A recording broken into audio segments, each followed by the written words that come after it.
Hi guys, today I was so fortunate to be with Dr. Jen, the renowned pediatrician from New York City, answering so many of our questions. Now today I want to talk about a topic that I think affects a lot of families in some way or another, and that's allergies.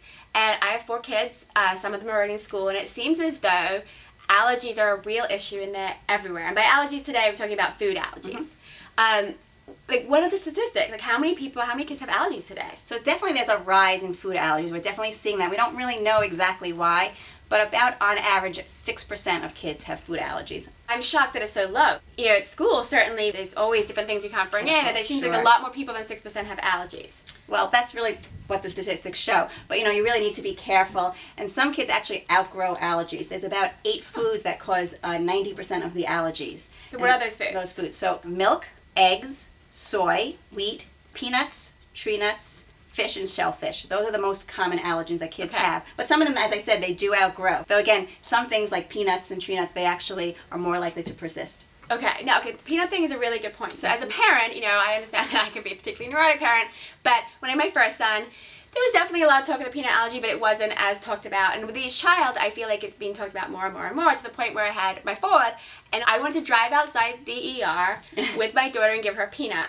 to see, and if she was fine, we'd keep driving. If she wasn't, we'd go in. Everybody thought I was crazy and neurotic. Am I crazy and neurotic? A little crazy and neurotic, but that's okay. That keeps you being a good mom, right? Because you care. But yeah, so most kids won't have any real severe allergy, and that's really what it is, the severe allergy that comes on quickly. But again, you know, what you look for is if they have hives, and they would be, you know, swelling, redness, itchy rash, vomiting. If they're getting those symptoms, then yes, you know, you go to the ER. If you're right near your doctor's office, you can go there too. Usually right away you'd give them an antihistamine like Benadryl. That will help, but they may need an EpiPen, so it's important to go and be checked out. But usually you have enough time to get there. That's what I was going to say. So usually, obviously, there's different cases, but usually, so if they were having an allergy, I would have enough time to get to my doctor or my hospital. Yes. So you want to be prepared, and if you do know they have a food allergy, obviously you're going to carry that EpiPen with you at all times. And I see kids are so good about it and knowing what foods and things to look out for. But yeah, be prepared, but usually you'll have the time. And one last question. This is mom-to-mom question. Yeah.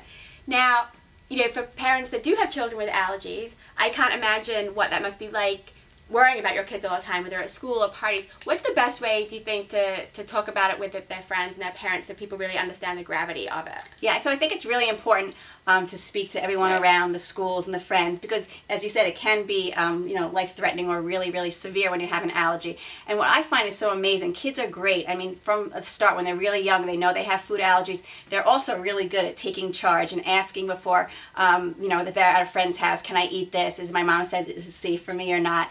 Or bringing food with them or snacks when they're really little, and not eating things that they don't know about. So, you know, you definitely have to be on top of it. It's just another added layer of things that you have to do as a mom. But it's worth it. And a dad.